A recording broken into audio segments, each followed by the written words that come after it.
राजमार्ग की परिभाषा क्या है? योग सूत्र के अनुसार सत्यता क्या है? क्या भगवान बुद्ध का मार्ग राजमार्ग था? यदि था तो उन्होंने बिना तंत्र मार्ग के कैवल्य तक कैसे पहुँचे होंगे? क्योंकि बिना सेक्सुअल एनर्जी को साधे हुए काम ऊर्जा का रूपांतरण किए बिना वो मोक्ष तक कैसे पहुँचे होंगे?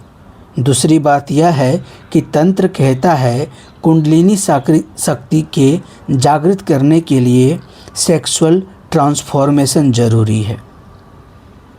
नमस्कार दोस्तों, हम हैं आपके होस्ट दोस्त रुद्राभिषेक सिंह। आप देख रहे हैं रिहास। हमें समझना होगा कि योग, बौद्ध और तंत्र इन तीन मार्गों के मूल को छूता है। इसे समझने के लिए हमें स्पष्ट रूप से राजमार्ग, बुद्ध का मार्ग और तंत्र का दृष्टिकोण अलग अलग समझना होगा। योग सूत्र के अनुसार राजमार्ग क्या है? योगा सूत्राज और पतंजलि के अनुसार राजमार्ग वास्तव में राजयोग है, जिसे योग का राजा कहा गया है क्योंकि यह सीधे मन पर कार्य करता है। मूल सूत्र योगस् चित्तवृत्ति निरोधः, अर्थात मन की वृत्तियों को निरोध यानी कि थॉट पैटर्न का पूर्ण रूप से निरोध करना ही योग है। राजयोग के 8 अंग बताए गए हैं, जिन्हें अष्टांग योग कहा गया। यम, नियम, आसन, प्राणायाम, प्रत्याहार, धारणा, ध्यान, समाधि। इस मार्ग में शरीर माध्यम है, प्राण नियंत्रित किया जाता है, मन मूल लक्ष्य है, इसलिए इसे राजमार्ग कहा गया। यह सीधा चेतना पर कार्य करता है। क्या भगवान बुद्ध का मार्ग राजमार्ग था? गौतम बुद्ध का मार्ग राजयोग जैसा ही था, लेकिन उन्होंने इसे अपने तरीके से प्रस्तुत किया। जैसे बुद्ध का मार्ग को समझेंगे आर्य अष्टांग मार्ग, यानी कि लॉर्ड बुद्धा के जो मार्ग थे वो आर्य अष्टांग मार्ग थे। कौन कौन से? तो सम्यक दृष्टि, सम्यक संकल्प, सम्यक वाणी, सम्यक कर्म, सम्यक आजीविका, सम्यक प्रयास, सम्यक स्मृति, सम्यक समाधि। ध्यान दे, यहाँ भी अंत में समाधि ही लक्ष्य है। स्मृति माइंडफुलनेस और ध्यान मुख्य साधन है। इसलिए बुद्ध का मार्ग या राजयोग के समान चेतना आधारित मार्ग है, लेकिन उन्होंने इसे तंत्र या कुंडलिनी भाषा में नहीं समझाया। अब सबसे महत्वपूर्ण प्रश्न, बुद्ध बिना सेक्सुअल एनर्जी ट्रांसफॉर्मेशन के मोक्ष कैसे प्राप्त कर पाए होंगे? जरा सोचने वाली बात है।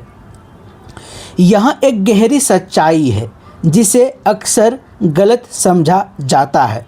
सत्य क्या है? हर मार्ग में ब्रह्मचर्य होता है, पर उसका तरीका अलग होता है। यहाँ पर थोड़ा सा हम होल्ड करेंगे।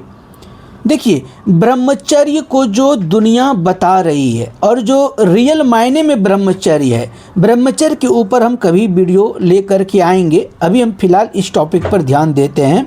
बुद्ध का तरीका सप्रेशन, दमन नहीं है, एक्सप्रेशन, भोग भी नहीं है, प्योर ऑब्जर्वेशन, साक्षी भाव। उनकी साधना विपश्यना, संवेदनाओं को देखना, इच्छा और वासना को देखना, बिना प्रतिक्रिया के देखना। इससे क्या होता है? सेक्सुअल एनर्जी ऑटोमेटिकली ट्रांसफॉर्म हो जाती है, क्योंकि तृष्णा ही समाप्त हो जाती है। उन्होंने एनर्जी को फोर्सफुली ऊपर नहीं उठाया, उन्होंने इच्छा के रूट को डिसॉल्व कर दिया। अब यहाँ पर एक बातें और आती है, क्या आज के युग के पुरुष या स्त्री क्या बुद्ध के मार्ग पर चल पाएंगे? क्या इतनी काबिलियत, इतनी कैपेबिलिटी हम में से है? क्या हम केवल ऑब्जर्वेशन के आधार पर हम अपनी सारी इच्छाओं का दमन कर सके, उन्हें रोक सके एक सम्यक दृष्टिभाव से? आइए अब समझते हैं तंत्र का दृष्टिकोण क्या कहता है। तंत्र का दृष्टिकोण अलग है। तंत्र कहता है ऊर्जा को दबाओ मत, उसे जागृत करो और ट्रांसफॉर्म करो। विशेष रूप से सेक्सुअल एनर्जी कुंडलिनी का बेस फ्यूल है। प्रतिक्रिया, जागृति, ऊर्जा का आरोहण, मूलाधार से लेकर के सहस्त्रार, शिव शक्ति मिलन। इसलिए कुछ तंत्र मार्गों में सेक्सुअल प्रैक्टिसेस का उपयोग होता है। क्या कुंडलिनी जागरण के लिए सेक्सुअल ट्रांसफॉर्मेशन जरूरी है? इसका उत्तर है नहीं, हमेशा नहीं। लेकिन केवल नहीं भी नहीं है, हाँ भी है। 3 मुख्य मार्ग समझिए, राजयोग, पतंजलि एंड बुद्धा। मन को शांत करो, इच्छा खत्म करो, ऊर्जा स्वतः ऊपर उठती है। No direction sexual practice needed. दूसरा तंत्र मार्ग, ऊर्जा को कंसिस्टेंसी के साथ कॉन्शियसली ऊपर उठाना है, सेक्सुअल एनर्जी को ट्रांसफॉर्म करना है, डायरेक्ट एनर्जी वर्क। तीसरा भक्ति मार्ग, प्रेम में डिसॉल्व हो जाओ, ईगो खत्म, एनर्जी राइज, जैसे मीरा, चैतन्य महाप्रभु जैसे उदाहरण। अब यहाँ पर एक बात और है कि जो भक्ति मार्ग और जो राजयोग है, जिसमें इच्छाओं को खत्म करने की बात कही गई है, क्या हम मनुष्य जिस एंगल पर अभी स्थित हैं या जहाँ पर हम हैं, क्या हमारे लिए ये पॉसिबिलिटी है? क्या हम कैवल्य तक इस मार्ग से पहुँच सकते हैं? तो असली अंतर क्या है, कोर डिफरेंस क्या है? देखिए, मार्ग, तरीका और सेक्सुअल एनर्जी है ना, ये 3 अलग अलग पार्ट हैं। अगर राजयोग की बात करें तो मन का निरोध, स्वतः सब्लिमेशन, ओके। देन बुद्ध मार्ग, साक्षी भाव, इच्छा समाप्त। तीसरा तंत्र, ऊर्जा रूपांतरण, कॉन्शियसनेस यूज। गहरी सच्चाई जो बहुत कम लोग समझते हैं, सेक्सुअल एनर्जी को ट्रांसफॉर्म करने के 2 तरीके हैं। पहला, अवेयरनेस से डिसॉल्व करना, जैसे बुद्ध ने किया। दूसरा, टेक्निक से ट्रांसफॉर्म करना, जैसे तंत्र में कहा गया है। ये दोनों सही हैं, दोनों अलग रास्ते हैं। अल्टीमेट ट्रूथ क्या है?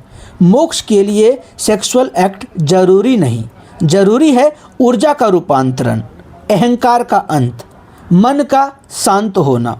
गौतम बुद्धा ने कहा, इच्छा को खत्म किया, इसलिए एनर्जी नेचुरली प्योर हो गई। तंत्र कहता है, इच्छा को यूज करके ट्रांसेंड करो।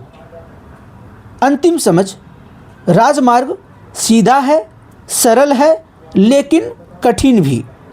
बुद्ध का मार्ग साक्षी भाव है, इच्छा समाप्त, लेकिन यह भी, अगर इसको कठिन के तौर पर अगर तौला जाए तो ये और भी कठिन है। और अगर तंत्र मार्ग की बात करें तो जटिल जरूर है, लेकिन शक्तिशाली है और थोड़ा जोखिम भरा भी है, लेकिन अगर गुरु के मार्गदर्शन में किया जाए तो प्रॉपर रूप से होगा।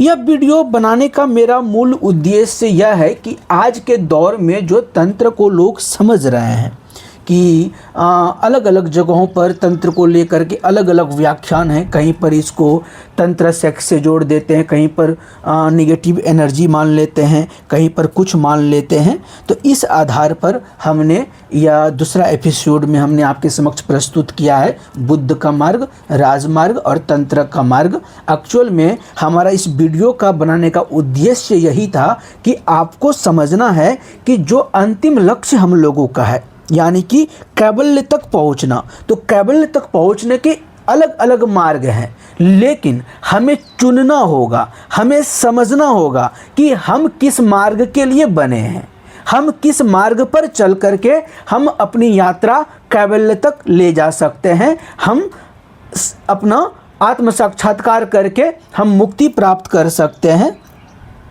है ना। तो चलिए मिलेंगे अगले एपिसोड में, तब तक आप लोग हंसते रहिए, मुस्कुराते रहिए, गदगदाते रहिए। ओम नमो नारायण, नमः चंडिकाय ओम।